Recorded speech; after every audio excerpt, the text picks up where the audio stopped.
if you are aware about life, you will never say or you will never raise the question within your mind, why me?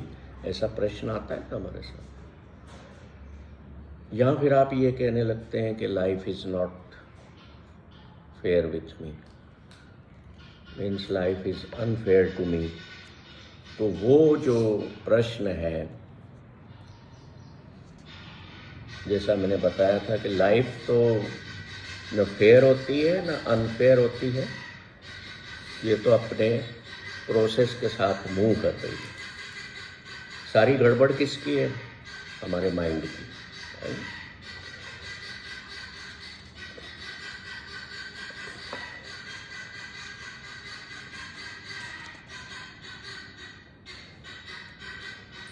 इसको हमने एक उदाहरण से लिया था, गुलाब के फूल से। कि भाई जो गुलाब का फूल होता है वो शिकायत नहीं करता कि मैं कांटों में क्यों खिलता हूँ या मुझे चुभते रहते हैं, है ना।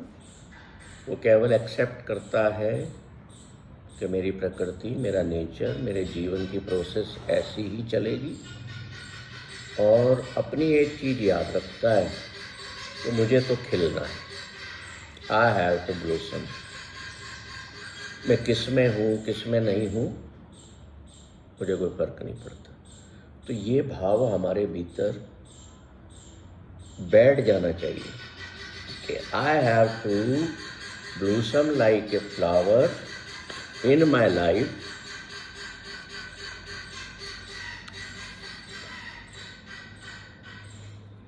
I have to blossom like a flower in my life, irrespective of any kind of adversities.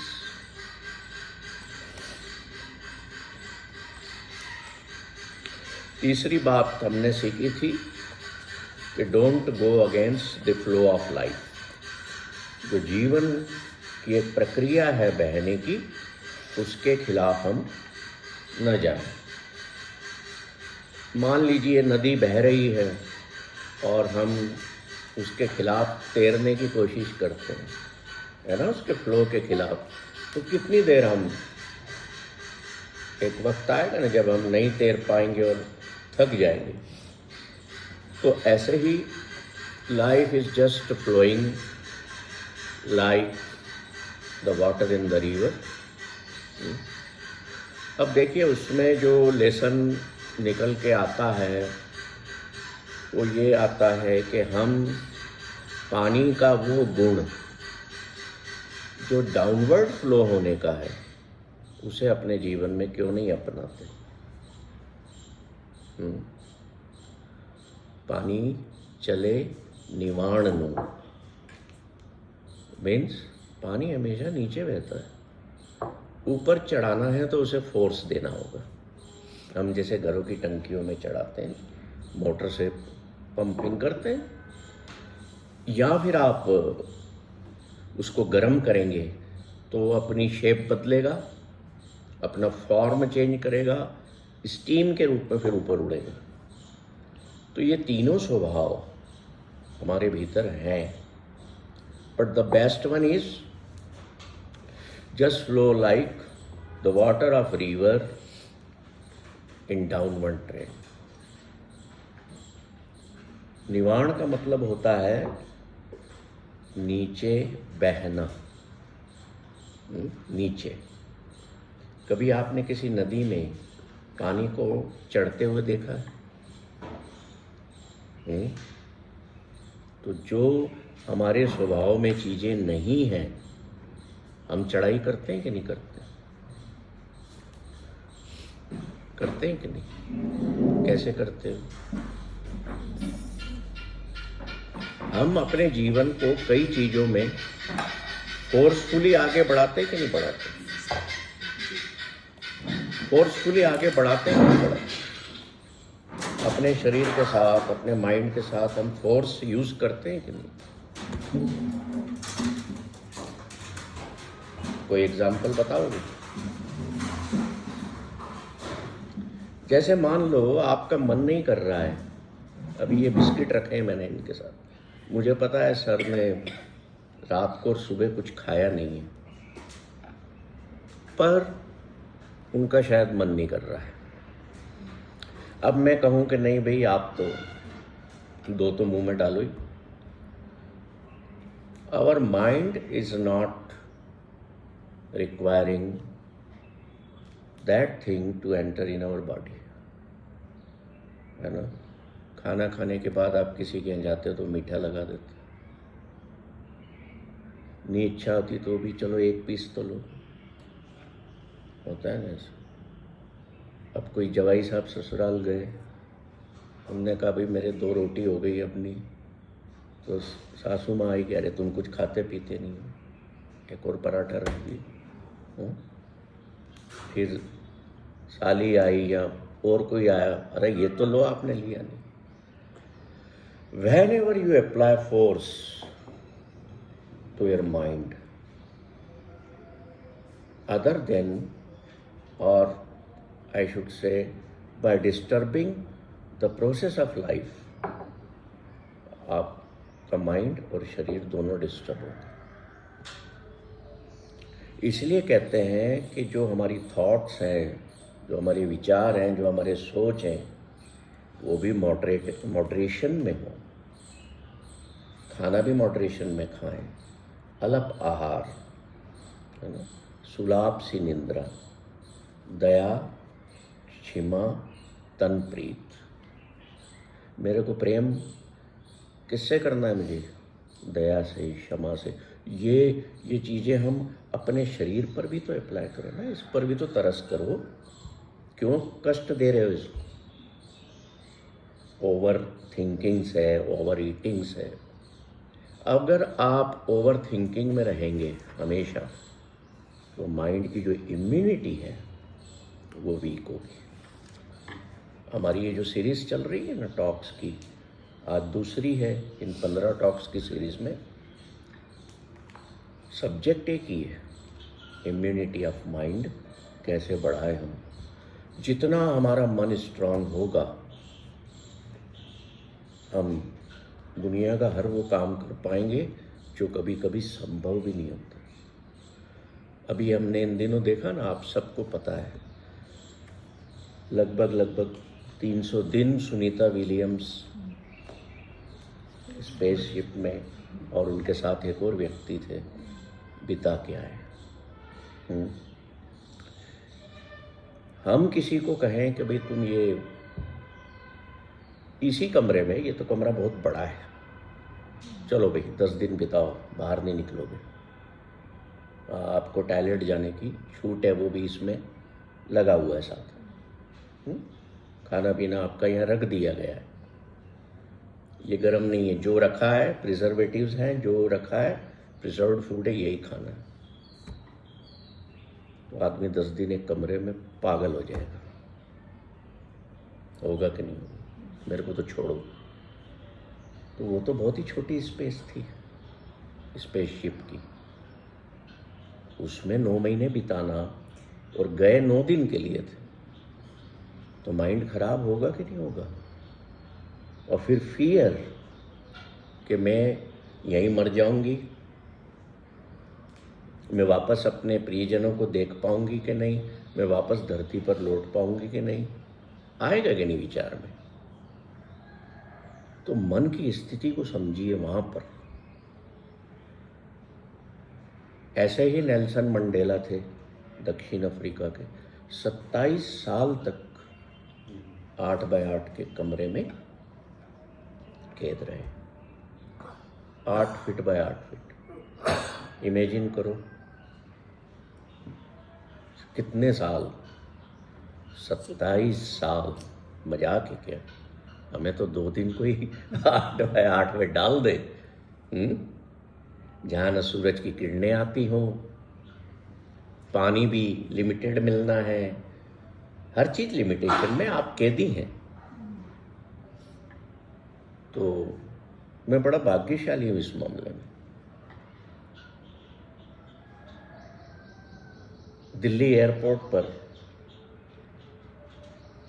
मेरे को लगा कि ये तो नेल्सन मंडेला साहब है, राष्ट्रपति बने थे वो, उसके बाद कहीं वो वापस दिल्ली आए, तो मैं चले जा रहा था, मैंने कहा ये लग तो नेल्सन मंडेला ही रहे हैं। तो मैंने उनके साथ चल रहे थे तो पूछा, बोले यस। तो मैं तो उनके साथ सिक्योरिटी थी, मैं तो जो है ना, मैंने कहा मुझे तो इनसे मिलना है और एक बात पूछना है। भाई ये भी सौभाग्य की बात होती है कि जिन लोगों के बारे में आप पढ़ते हो, और उनके बारे में तो ये पूरी कहानी मैंने अपनी किताब में लिखी कि कैसे उन्होंने 27 साल एक कमरे में बिताए, और जो लोग टॉर्चर करते थे उनको आके, उनसे वो परेशान नहीं होते थे। तो मैंने प्रणाम किया और उन्होंने हाथ मिलाया और जल्दी में थे। मैंने कहा सर ओनली वन क्वेश्चन, कैसे आपने ये कर दिया 27 साल और आपके माइंड पर असर नहीं आया? भाई ये बहुत बड़ी चीज़ है ना।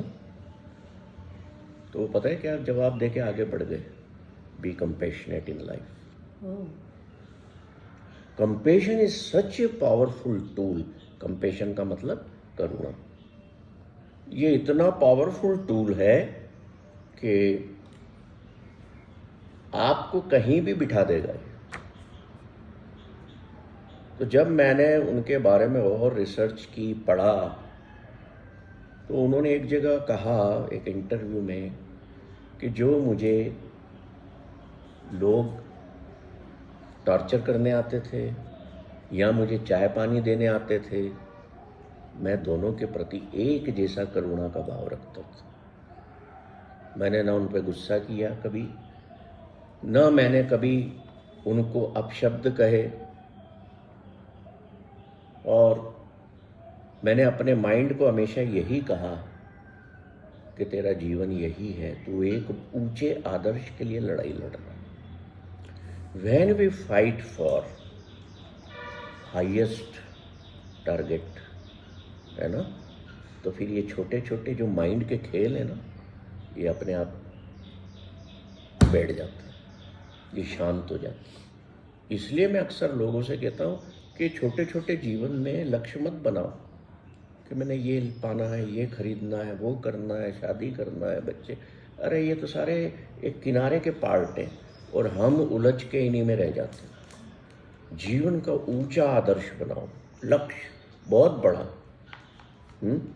मान लो आपने लक्ष्य बना लिया, मुझे तो ईश्वर से मिलना है, खोज करना है। Now you are in search of divine, in search of God. उसकी खोज करने में बड़ा मजा आएगा आपको। अब आपके भीतर माइंड में क्या आ गया? सबसे बड़ा दुनिया का लक्ष्य, मुझे प्राइम मिनिस्टर भी नहीं बनना है, मुझे प्रेसिडेंट भी नहीं बनना है। हालांकि मैं ट्वीट करता रहता हूँ नरेंद्र मोदी जी को कि sir I want to be next president of India. अपना फोटो भी लगाता हूँ। और तो कई उस पर कमेंट्स आते। एक पाकिस्तानी लड़की ने उस पर लिख दिया कि doctor Narayan you are the right man, आपको हम देखना चाहते हैं इंडिया का प्रेसिडेंट। भी देखो मन की इच्छा है, डाल दिया उसने, कभी कोई चमत्कार हो जाए। यूनिवर्स में छोड़ते रहो ऐसी चीज़। मुझे पॉलिटिकल लीडर नहीं बनना है, आई वांट टू प्रेसिडेंट। अरे इस लाइफ में ना बना, किसी आगे की लाइफ, क्योंकि मैं कंपैशनेट वर्ल्ड को क्रिएट करना चाहता हूं और उसके लिए मुझे पावर तो चाहिए ना। बगैर पावर के हम कैसे लोगों तक अपने मैसेज पहुंचाएंगे? हमें ज़्यादा लोग तो जानते नहीं, है ना। तो पावर हमें क्यों चाहिए? किसी अच्छे काम के लिए अगर पावर हमें चाहिए तो ईश्वर सुनता है, कभी ना कभी सुनेगा। और फिर आप कहोगे कि आप तो प्रेसिडेंट बन गए। मैंने कहा हाँ, मैं इस काम के लिए बनना चाहता हूँ, अभी नहीं, 10 जन्म बाद। कभी तो वो चीज फ्लो में आएगी, अच्छे काम के लिए, ऊंचे आदर्श के लिए, लोगों की भलाई के लिए, है ना। जब हम एक बड़ा लक्ष्य तय करते हैं। मेरा लक्ष्य वो नहीं है, वो तो मेरी विश है जिसे मैं छोड़ता रहता हूँ। लक्ष्य हमारा एक ही होना चाहिए, खुशी को पाना। और जो एब्सोल्यूट हैप्पीनेस है, that lies in the search of divine, है ना। डिवाइन को फील किया जा सकता है, पा नहीं सकते हम, देख नहीं सकते, क्योंकि दाउ हैज़ नो शेप, कोई आकार थोड़ी है उसका। कैसे फील करेंगे फिर हम?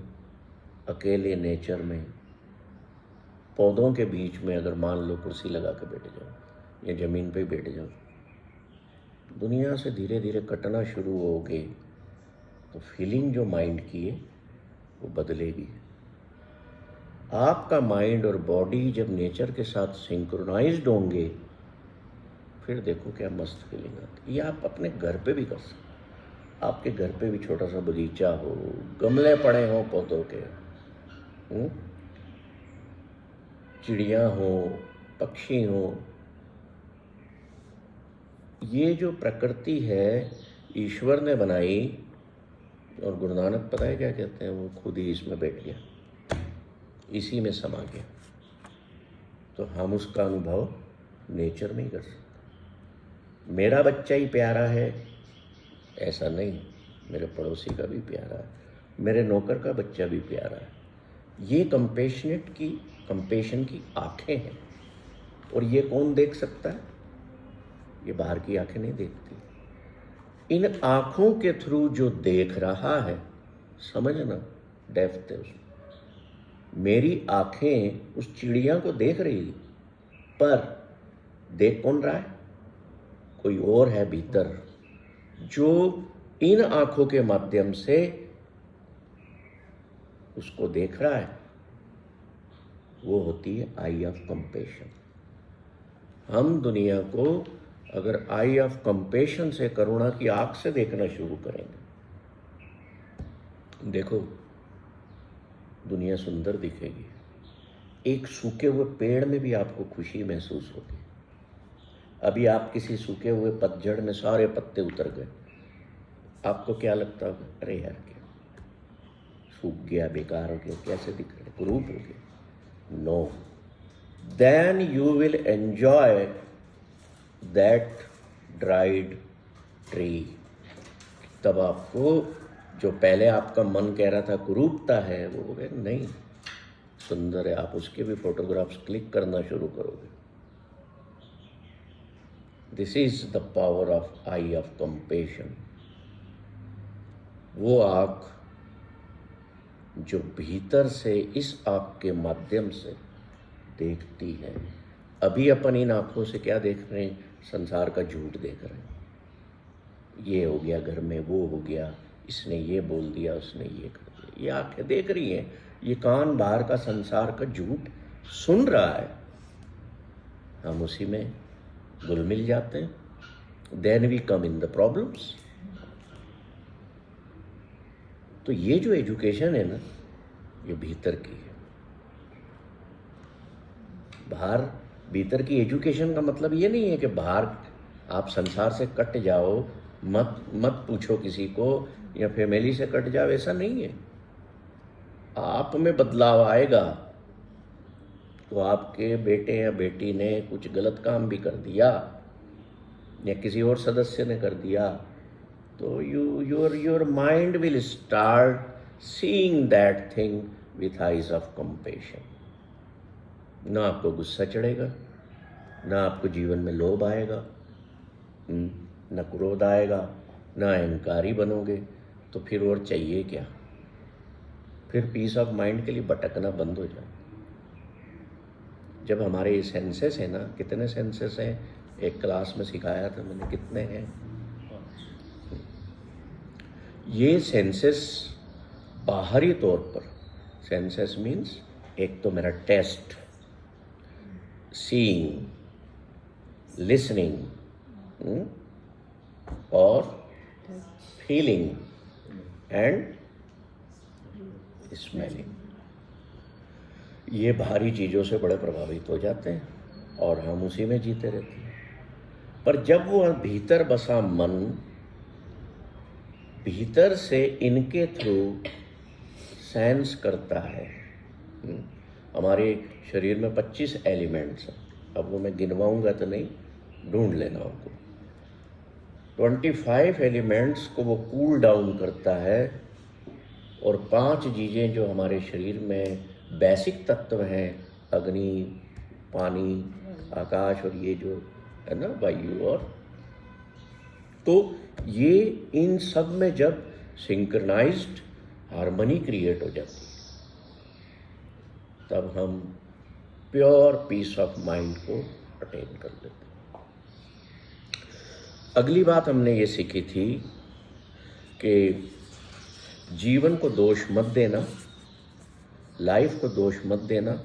लाइफ सबके लिए एक जैसी है, शरीर की प्रक्रियाएं सबके लिए एक जैसी हैं। माइंड है वो कभी कभी कल्प्रिट हो जाता है ना, गड़बड़ वहाँ हो जाती है। तो आज हम अब अगले सेशन की शुरुआत करते हैं एक कहानी से। कहानी तो क्या है, सत्य घटना है।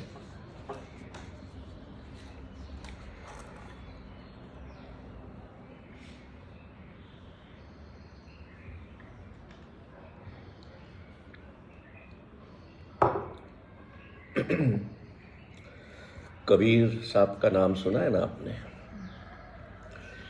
वो अपने शब्द में गुरगन साहब में कहानी बयां करते हैं।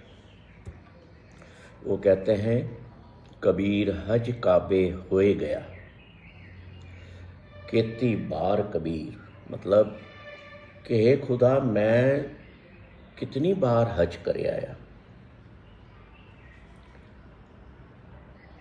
पर पता नहीं मुझसे क्या खता हो गई, क्या गलती हो गई कि तू मुझसे न बात करता है न मिलता है। अब ऐसी बात कौन करेगा बताओ ईश्वर से? आप कहीं खड़े होके करोगे तो लोग आपको क्या समझेंगे? पागल हो गए। तो कबीर कह रहे हैं, कबीर हज काबे होए गया, केती बार कबीर साई मुझ में क्या खता, मुखों न बोले पीर। मीन्स कि हे खुदा मेरे से क्या गलती हो गई। खता मीन्स गलती, तुम कुछ बोलते भी नहीं हो मेरे लिए। अब खुदा तो अपने ऐसे जो बंदे होते हैं ना, जो दुनिया में पागल हो चुके होते हैं, वो वाकई में प्रेमी होते हैं, है ना। जैसे आप किसी के प्रेम में पागल हो गए, किसी लड़के के, है ना, तो तब माइंड की स्थिति क्या होती है? पागलपन वाली होती है, कुछ नहीं सूझता आदमी को उसके ऊपर, है ना। तो ऐसे ही कबीर साहब की स्थिति है, उसके प्रेम में पागल हैं। अब खुदा प्रकट हो जाता है। तो कहते हैं आगे, कबीर हज काबे हों जाए बा, आगे मिले खुदा है। कि मैं अगली बार जब हज पे जाने लगा तो रास्ते में खुदा आ गया। क्या बोलता है खुदा? साईं मुझसे लड़ पड़िया, तुझे किन फुरमाई गाय। कि वो खुदा तो मेरे से लड़ने लग गया कि मूर्ख, दो बातें कह रहे कि तू मूर्ख है जो तू बार बार हज करने क्यों जाता है, क्या जरूरत है तेरे को? और फिर शायद ये लोग हज करने जाते हैं तो पहले कुछ बलिदान करते हैं, बलि देते हैं। तो कह रहे हैं तेरे को क्या जरूरत है ये गाय बकरियों की, तू बलि दे, मैंने कब बोला?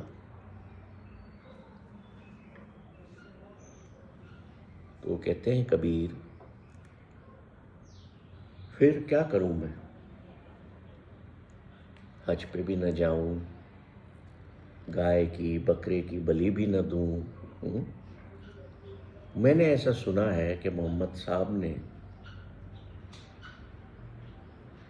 अपने बच्चे की बलि दी थी, छोटे से लड़के की, ऐसा सुना है, आई एम नॉट कन्फर्म्ड। तो खुदा कहते हैं कि मुझे गाय बकरियों की बलि दे के मैं खुश नहीं होता, और तेरे बार बार वहाँ इतना दूर हज पे जाने से भी मुझे कोई खुशी नहीं होती। मुझे खुशी तब होगी अगर तू अपने मन की बलि मुझे दे देगा। If you give me your mind. देखो बहुत बड़ा सूत्र है, क्या मतलब है इसका? ऐसे ही गुरु अर्जन देव जी गुरु ग्रंथ साहब में एक शब्द में कहते हैं, मन बेचे सतगुरु के पास, sell your mind to the true guru. इनका क्या मतलब है? जो कबीर साहब से खुदा ने मांगा, गुरु अर्जन जो कह रहे हैं अपने सेवक से, बुद्ध कहते हैं, बुद्ध के पास में एक राजा जाता है, एक हाथ में फूलों का गुच्छा, एक हाथ में क्या लेकर के जाता है? हीरे की थैली, कि मैं बुद्ध को भेंट करूंगा। जाता है, बुद्ध को प्रणाम करता है, फूल आगे करता है, तो बुद्ध कहते हैं ड्रॉप इट, मुझे नहीं चाहिए। सोचता है शायद बुद्ध को हीरे चाहिए होंगे, इसलिए फूल नहीं ले रहे, तो पोटली हीरो की आगे रखता है कि ये लो, हीरे ले लो। बुद्ध कहते हैं ड्रॉप इट। तो नमस्कार करने लगता है, बुद्ध कहते हैं no not needed, drop it. मतलब नमस्कार भी नहीं चाहिए, फूल भी नहीं चाहिए, दुनिया की जो सबसे बहुमूल्य वस्तु मानी जाती हीरे, वो भी नहीं चाहिए।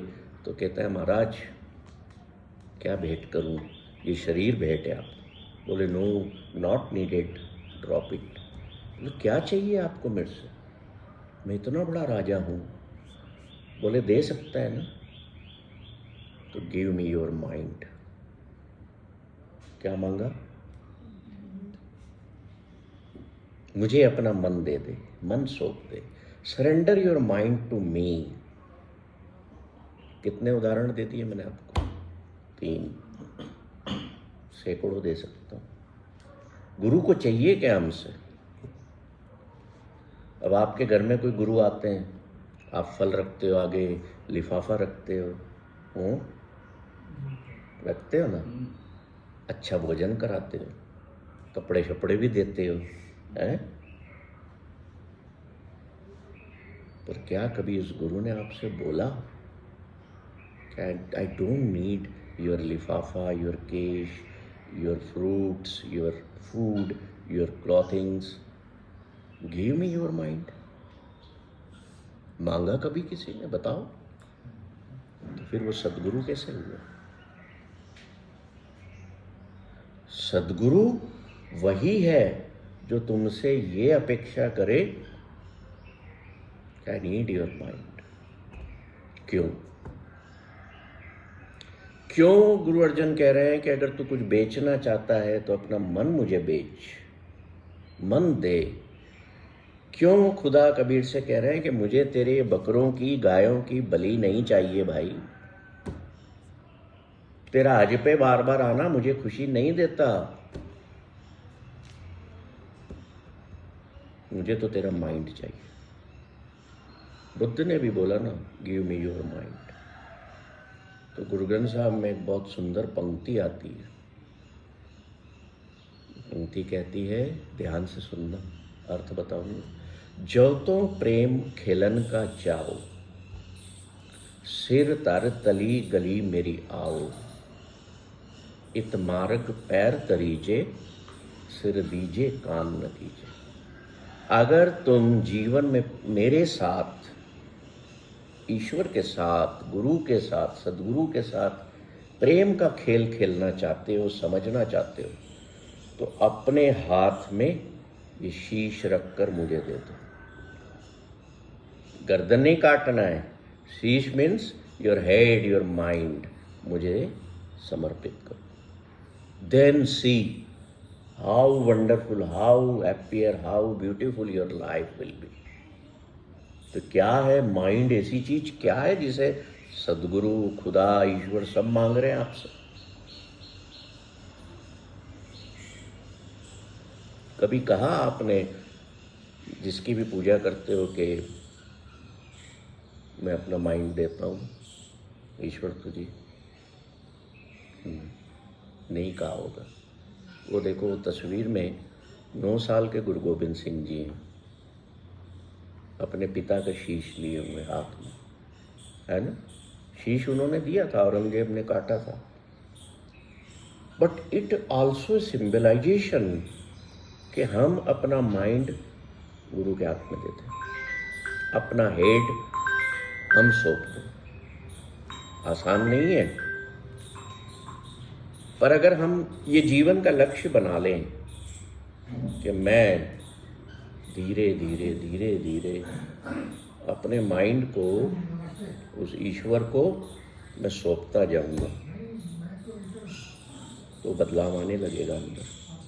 पीस ऑफ माइंड, मन की शांति का अनुभव करने लगोगे, वो बढ़ने लगेगी छोटे छोटे काम से।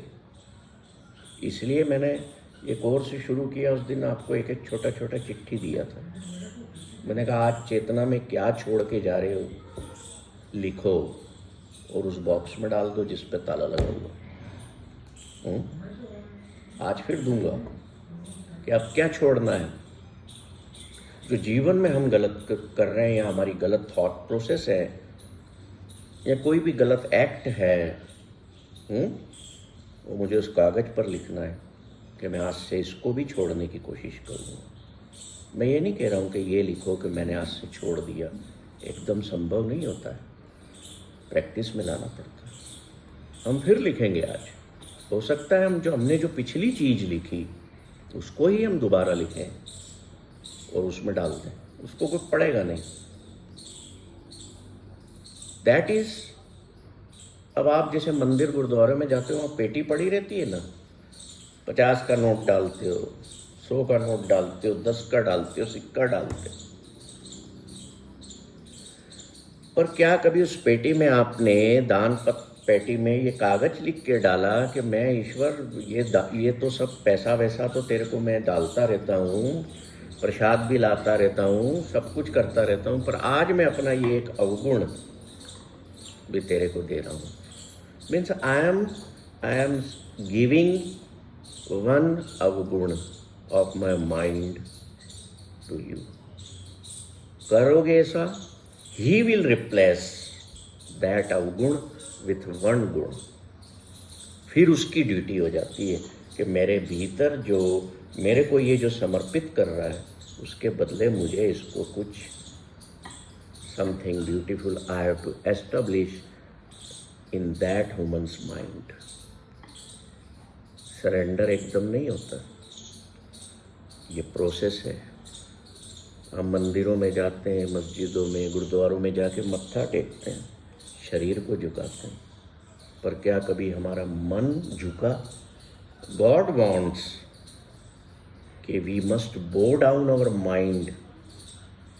बॉडी से कुछ नहीं हो रहा। तो खुदा ने जो कबीर से कहा कि मुझे तो तेरे मन की बलि चाहिए, ठीक है, तो यहाँ से 2 तरह के मन डिफाइन होते हैं। एक होता है हमारा अपना मन, जिसे हम लोअर माइंड कहते हैं। एक होता है गुरुज माइंड या गॉड्स या डिवाइन्स माइंड, जो होता है हाईएस्ट माइंड। हम सब लोग जिस मन के सहारे जी रहे हैं, वो एक रेगुलर माइंड है, लोअर माइंड है, हम सबका एक जैसा है ना। तो रेगुलर माइंड सारे हमसे अपने अपने काम करवा रहा, ये भी करो, वो भी करो, ऐसा करना है, वैसा करना। इसका मतलब ये नहीं है कि हम हायर माइंड को अचीव कर लें तो वो संसार के कामों से परे कर देगा। परे नहीं करेगा, वो आपको अवेयर कर देगा, आपके भीतर अवेकनिंग ले आएगा कि भाई आप इतने समझदार, वाइज हो जाओगे कि कोई भी विचार मन में आया, मान लो गलत आया, नेगेटिव आया, तो आप उसको एक्शन में कन्वर्ट करने के पहले या उस विचार को अपने भीतर रखने के पहले आपको आपकी वो जो हायर माइंड की जो वाइजनेस है या अवेकनिंग जो है, अवेयरनेस जो है, वो रोक देगी कि ये विचार काम करेंगे। इतनी कैपेबिलिटी हमारी हो जाती है। जैसे मान लो, एक छोटा सा एग्जाम्पल देता हूँ। दुनिया में ऐसा होता है ना, किसी किसी व्यक्ति को आप पसंद नहीं करते, होता है ऐसा। आपके घर पे आ गया, अरे सिर पकड़ लिया आपने, अरे यार ये कहाँ से आ गया, फिर मेरे को तकलीफ में डालेगा, होता है ना। फालतू बातें करेगा, मेरा टाइम खराब करेगा, मैं बैठना नहीं चाहता इसके साथ। तो हम क्या करते हैं? उतनी समझदारी है आप में? बैठेगा, फटाफट चाय पिलाओगे, क्योंकि हमारे यहाँ एक सिग्नल ये भी होता है कि अगले ने चाय पिला दी तो मेरे को उठना। मेरे साथ अक्सर होता है, कोई आता है तो मैं पूछता हूँ, आज की खाना पीना तुसी? मैं सर आपके 2 मिनट ही लूँगा। नहीं तू बैठ भाई। हमारी पंजाबियत में ये थोड़ी सी वो है कि हम पहले खाने पीने की बात कर देते हैं। आओ बैठो भाई, यहाँ सेहत पानी पूछते हैं, फिर पूछते हैं की खाना पीना है दसो। तो बोलता नहीं, मैं कुछ खाने पीने नहीं आया हूँ, मैं आपसे बात करने आया हूँ और मैं आपका टाइम ज़्यादा नहीं लूँगा। तो ये परसेप्शन जाता है।